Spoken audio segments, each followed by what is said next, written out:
Hello! Magandang gabi po sa ating lahat.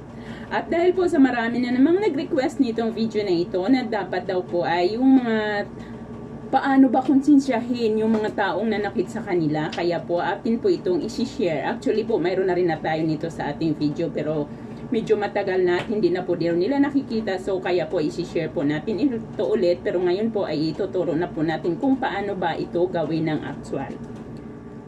So ito po ay para lamang sa mga taong nanakit ng husto na sa inyong mga damdamin. Yung labis kanyang sinaktan, yung parang naabuso ka na. Paano ba natin gagawin para makaramdam naman siya ng konsensya at lumapit siya sa iyo para humingi ng tawad sa kanyang mga nagawa.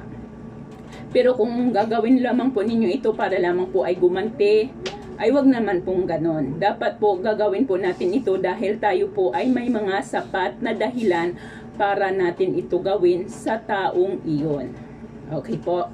O narito po ang ating kailangan sa ating spell or ritual. Ang atin pong kailangan ay isang basong, kailangan po ay kristal. Kristal na baso, hindi po pwede ang hindi kristal. Kailangan po ay kristal na baso po lamang ang ating gagamitin. Kailangan din natin ng litrato ng taong ito. Hindi po natin kailangan ng whole body, basta po kita lang ang kanyang mukha, ay okay na po iyon. Kailangan din natin ng beverage, kahit ano pong beverage, beer, red horse, basta po beverage. Ito wala po akong beverage, ang mayroon po ako dito is, ayan po, yung Korean na alak. Ito lang po ang mayroon ako, pero dapat po ang kailangan po natin ay beverage, red horse, Colt 45, flavored beer, Sanmig, basta yung mga ganun po, beverage po ang kailangan natin. So ngayon, sa kanyang litrato ay isulat po natin sa likod ang kanyang kumplitong pangalan at ang kanyang kapanganakan. Dapat po ay, siyempre po, kung kayo ay sinaktan ng taong ito, alam po ninyo ang kanyang buong pangalan at ang kanyang kapanganakan. So ilusulat po natin ito sa likod. Pag halimbawa siya si Joel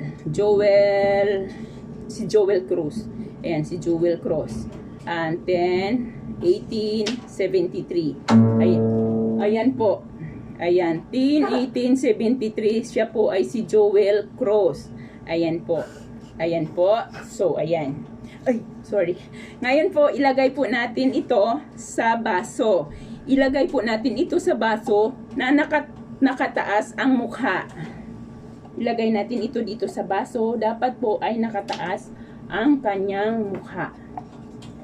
Sorry. Medyo mahirap po. Liit kasi natin. Yan. Ganyan po. Dapat po ay nakataas ang kanyang mukha. Ayan. Ngayon, kuhanin natin ang beer, kung anong mang beer ang mayroon ka.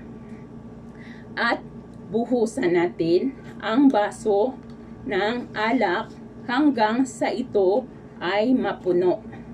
Kahit hindi po mapuno, basta po lumagpas po sa litrato.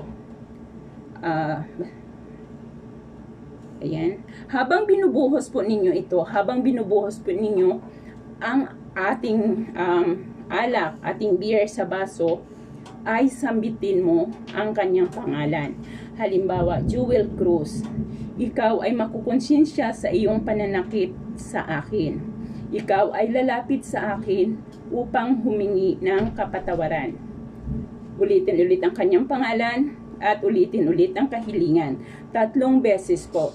3 beses natin banggitin ang pangalan at 3 beses natin hilingin ang ating kahilingan. Pagkatapos, ano po ang gagawin natin dito sa beer, sa baso ng beer? Ilagay po natin ito sa labas. Ilagay po natin ito sa labas at hayaan natin ito doon sa loob po ng 24 oras. Sa loob, kailangan po saktong 24 oras. Pagkalipas po ng 24 oras, kuhanin ito at puntahan doon. Ang laman ng ating alak, ang laman ng ating baso, ay maaari nating ipandilig sa halaman or itapon. Ang litrato ay pwede nyo na rin itapon or pwede nyo rin po itong kuhanin ulit at itabi po or itago. Nasa sa inyo po. Depende po kung anong gusto nyo, pwede nyo itago or pwede nyo po itong itabi sa inyong mga wallet or sa inyong cabinet. Bahala na po kayo. Ang baso naman ay maaari po nating gamitin ulit. Hugasan na lamang po natin ito ng maayos at pwede na po natin itong gamitin ulit. Anong araw at oras po ito pwedeng gawin? Ang araw po ng paggawa ng spell na to ay araw po lamang ng Martes at Biyernes po. Eksaktong alas 6 ng gabi po ang paggawa nito. Martes o Biyernes, eksaktong alas 6 ng gabi ang paggawa po ng spell na ito. So, ayan po ang ating spell para ngayon, ritual para po ang taong ito ay makonsensya at siya po ay lumapit sa inyo upang humingi ng kapatawaran sa pananakit sa inyong damdamin. Yun po lamang. Magandang gabi po sa ating lahat.